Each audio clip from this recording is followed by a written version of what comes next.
Hello, everybody. My name's Anthony from Healy Teach, and I'm just going to ring the bell for you. Someone told me that you might need it today.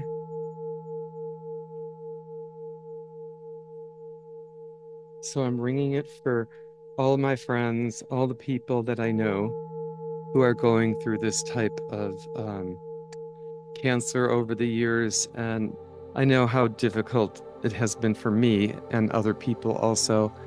So this is just a little um, blessing and sending out to everybody, and I hope that maybe someone will find it powerful in their own way.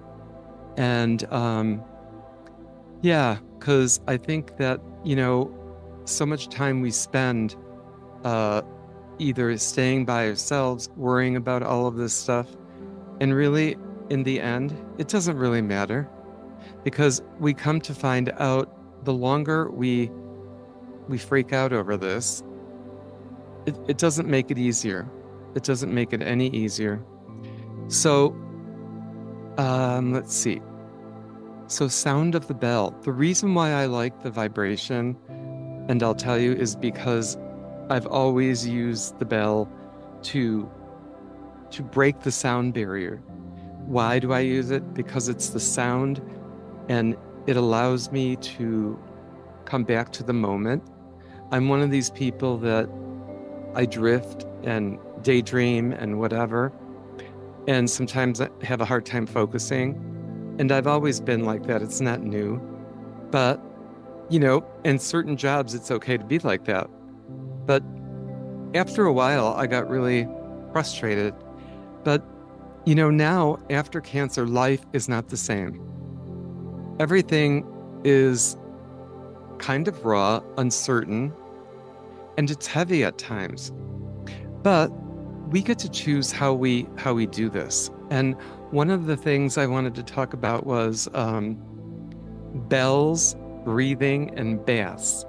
So because I do like the bells and the chimes, and I think it has something to do with because I grew up in a Catholic church or Catholic upbringing, and there were bells and incense and, lots of robes that they wore and the costumes and the colors and the smoke. And I liked all of that. And they used to have the bells at the front of the altar that they would ring.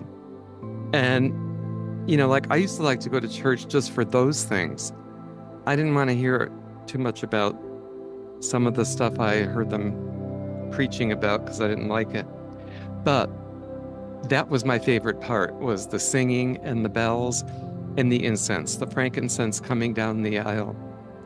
And but now I've learned I can burn my own incense, I can ring my own bell, and find my center.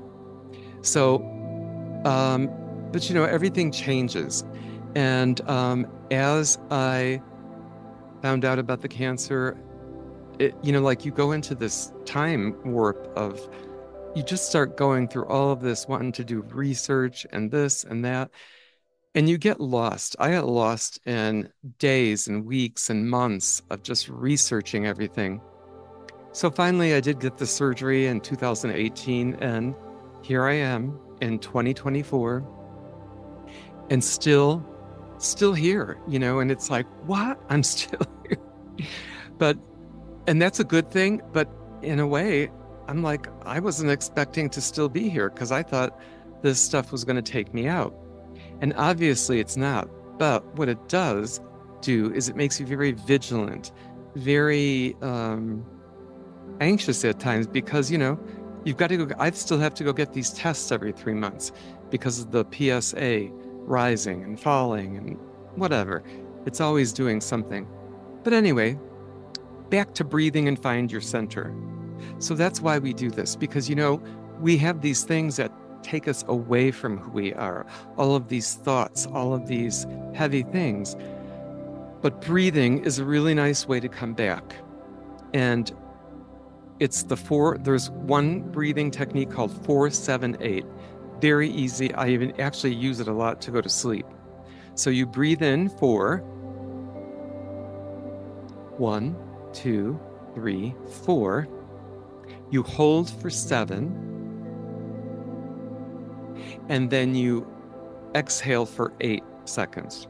So 4 seconds in, hold for 8 or for 7, and then exhale on the 8.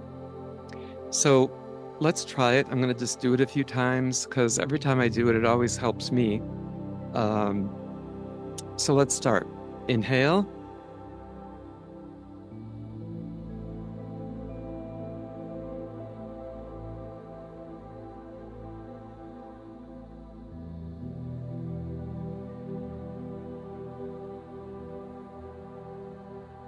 Okay, that was 1, and I'm holding up my hand to do the 7 or 5 or whatever it is that we're doing, counting out or breathing out.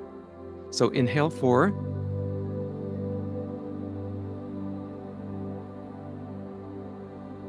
Hold for 7.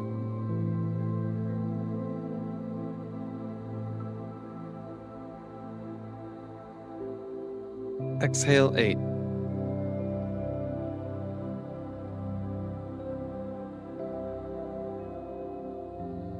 Again.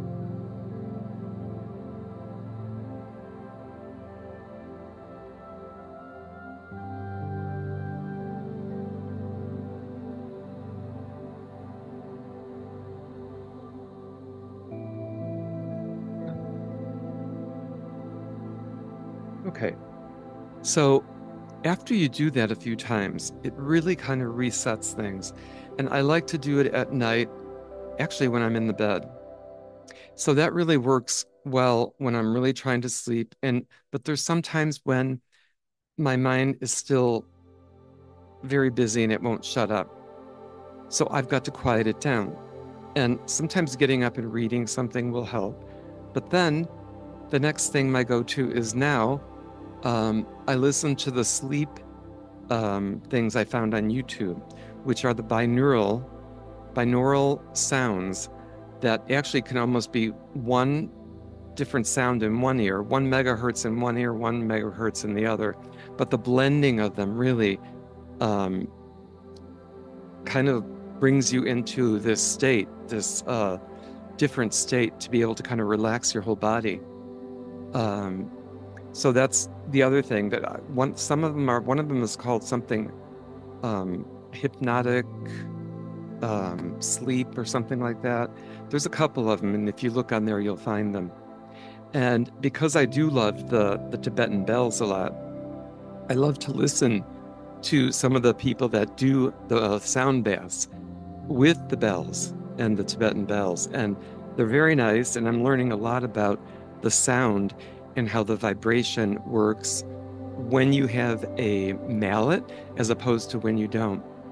And so the way that sound works is that it moves through us. It's a vibration.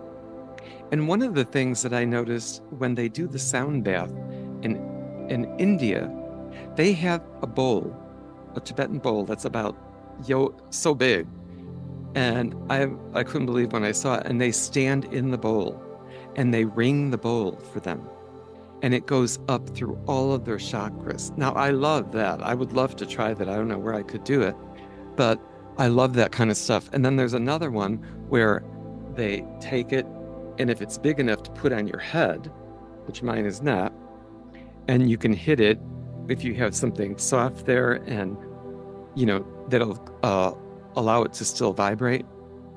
So, but anyway, even just doing the Tingsha bells like this and bringing them around your chakras through your body, and the other bells that I have, the energy chime. These are all ways to help us get back to ourselves. And the other way that I used to use is a bath. And, I used to love to take detox baths before. I used to tell everybody how to do that. Well, I don't do it so much anymore because since having the prostate cancer and radiation, hormone therapy, and all of that, I get really overheated very fast. So I can't really stay in the shower too long. I can't stay in a hot tub too long. It's just like all of these things affect me in different ways than they used to. Um, so if that works for some people, and I guess maybe just taking a cooler bath might help too. And essential oils like the lavender. Um, but it's good to find out what works for you because everybody has a different thing that works. Um, so finding what your present is, what helps you stay in the present, what helps you do what you want to do. And one of the ways I also found out by helping others is sharing the journey, the cancer journey. And let's be honest, surviving cancer doesn't mean everything goes back to normal. Truly not not true. But we could still create something beautiful out of the mess. And that's what I think this is about. I also just did a video about the struggling and how, taking each step each day is about moving forward and um, being aware and just being willing to, because let me tell you, in that first year of it was not easy. And then when I had to go through the reoccurrence of it, that was not easy either, because all of these things, the radiation, the Lupron therapy, all of these things have a heavy effect on your body, your mind, and your spirit. But we're still here, and that's what I came to understand. So I have to do something while I'm here. So I want to share my talent, my bells, my calm, stillness of the bath, if it works for you. We've survived, and now let's enjoy the time we have and help others along the way. If you found this message to be helpful to someone, for yourself or someone else, please let them know. And I'm also looking at creating a support group, and I did do a few about depression because the prostate cancer triggered some heavy depression. And but anyway, I do have some on the website Heal Lead Teach. And I want to just say thank you all for listening. Have a great day and namaste. Enjoy. I hope you find some peace. Thank you.